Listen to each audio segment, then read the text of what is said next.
Salomão foi um rei muito querido, mas também teve momentos difíceis em sua história. A Bíblia nos conta histórias reais, mesmo que nossos heróis da fé tenham imperfeições. Salomão era conhecido por amar muito a Deus. Ele até ofereceu 1000 sacrifícios a Deus. Um dia, Deus disse a Salomão o que ele gostaria de receber, e Salomão pediu sabedoria para governar seu povo com justiça. Deus ficou muito feliz com esse pedido e também lhe deu riqueza e fama. Salomão se tornou o rei mais sábio e rico de todos os tempos. Ele era tão inteligente que conseguiu trazer paz e acabar com as guerras.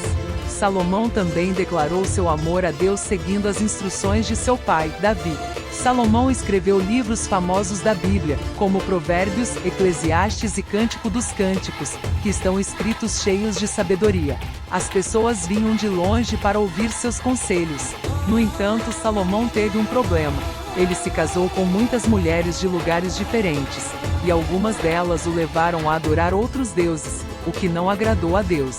Salomão amou muitas mulheres estrangeiras além da filha do faraó amonita. Sidonias e Titãs eram mulheres de nações sobre as quais o Senhor tinha dito aos israelitas: vocês não devem se unir a elas em casamento, pois com certeza elas os levaram a adorar os seus deuses. No entanto, Salomão apegou-se a elas em amor, tendo 700 esposas reais e 300 concubinas. Suas esposas desviaram o seu coração para seguir outros deuses e seu coração já não era inteiramente dedicado ao Senhor seu. Como o coração de Davi e seu pai, ele seguiu Astarote, a deusa dos Sidônios, e Moloque, o detestável deus dos Amonitas. Assim Salomão fez o que era mal aos olhos do Senhor e não foi totalmente fiel ao Senhor como Davi, seu pai.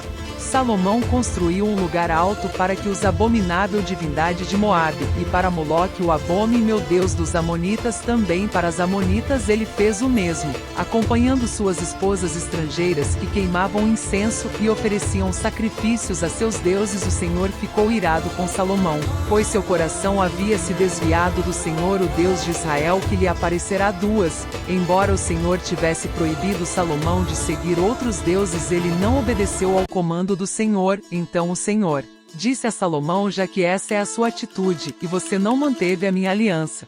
A rainha de Sabá viu toda a sabedoria de Salomão, a grandiosidade do palácio que ele construiu, a comida em sua mesa, o assento de seus oficiais, os servos que o atendiam em suas vestes, os copeiros e os holocaustos que ele oferecia no templo do. Ela ficou impressionada. Ela disse ao rei as notícias que ouvia em meu próprio país sobre suas conquistas e sua sabedoria. São verdadeiras, mas eu não acreditava até vir e ver com meus próprios olhos. De fato, nem a metade me contaram sobre sua sabedoria e riqueza. Como devem ser felizes o seu povo e os seus oficiais que estão diante de ti sempre, ouvindo a sua sabedoria. Louvado seja o Senhor seu Deus, que se agradou de ti e te colocou no trono de Israel. É por causa do amor eterno do Senhor a Israel que ele te fez. E ela presenteou o rei com 120 talentos de ouro, grandes quantidades de especiarias e pedras preciosas. Nunca antes houve tantas especiarias trazidas como as que a rainha de Sabá deu a Salomão.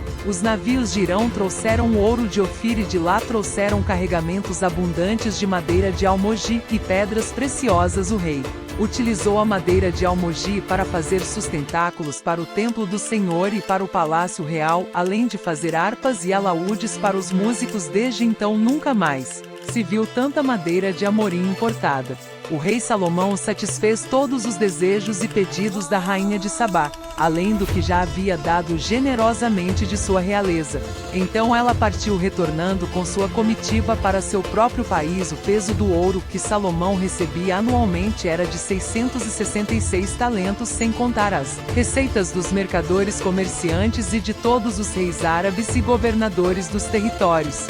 O rei Salomão fez 200 grandes escudos de ouro martelado, sendo 600 de ouro em cada escudo de ouro martelado, com 3 quilogramas de ouro em cada escudo. O rei colocou-os no palácio da floresta do Líbano. O rei também fez um grande trono todo revestido de marfim e coberto de ouro fino. Salomão amou muitas mulheres estrangeiras além da filha do faraó amonita. Sidonias e Titãs eram mulheres de nações sobre as quais o Senhor tinha dito aos israelitas: vocês não devem se unir a elas em casamento, pois com certeza elas os levaram a adorar os seus deuses. No entanto, Salomão apegou-se a elas em amor, tendo 700 esposas reais e 300 concubinas. Suas esposas desviaram o seu coração para seguir outros deuses e seu coração já não era inteiramente dedicado ao Senhor seu Deus como o coração de Davi. Ele seguiu Astarote, a deusa dos sidônios, e Moloque, o detestável deus dos amonitas. Assim Salomão fez o que era mal aos olhos do Senhor e não foi totalmente fiel ao Senhor, como Davi seu pai tinha sido no monte a leste de Jerusalém. Ele fez o mesmo acompanhando suas esposas estrangeiras que queimavam incenso e ofereciam sacrifícios a seus deuses. O Senhor ficou irado com Salomão, pois seu coração havia se desviado do Senhor, o Deus de Israel, que lhe aparecerá 2 vezes, embora o Senhor tivesse proibido Salomão de seguir outros deuses. Mas ele não obedeceu ao comando do Senhor. Então o Senhor disse a Salomão: já que essa é a sua atitude, e você não manteve a minha aliança, arrancarei o reino de suas mãos e o darei a um dos seus servos. Contudo, por amor a Davi seu pai, não farei isso durante a sua vida. No reino de seu filho, arrancarei uma tribo, mas não tirarei todo o reino dele, pois darei uma tribo a ele em consideração a Davi meu servo, e em consideração a Jerusalém, a cidade que escolhi. Atualmente a luxúria, a fraqueza e a falta de disciplina em relação às suas relações com mulheres fizeram com que Deus se afastasse dele até que ele perdesse quase tudo que possuía. Primeiro livro de Reis, capítulo 11, versículos 28 a 40. Naquela época Jeroboão era um homem de destaque, e Salomão, ao ver como o jovem realizava bem o trabalho, o colocou no comando de toda a força de trabalho das tribos de José. Nessa ocasião Jeroboão estava saindo de Jerusalém, e o profeta Aías de Silo encontrou-se com ele no caminho vestindo um manto novo. Os dois estavam sozinhos no campo, e o profeta rasgou em 12 pedaços o manto novo que usava. Então disse a Jeroboão: pegue 10 pedaços para você, pois assim diz o Senhor, o Deus de Israel: vou arrancar o reino das mãos de Salomão, e dar a você 10 tribos. Todavia, por amor a Davi meu servo, e por amor a Jerusalém, a cidade que escolhida entre todas as tribos de Israel, deixarei uma tribo para o filho de Salomão. Isso o levou de Deus, e o reino de Salomão foi dividido após sua morte. Então, a história de Salomão nos ensina sobre a importância da sabedoria, mas também sobre como devemos ser fiéis a Deus. Mesmo com seus erros, Salomão ainda é lembrado como um rei notável na Bíblia. Se você gostou dessa história, deixe seu like e inscreva-se para mais histórias divertidas. E não se esqueça de comentar o que achou da história de Salomão.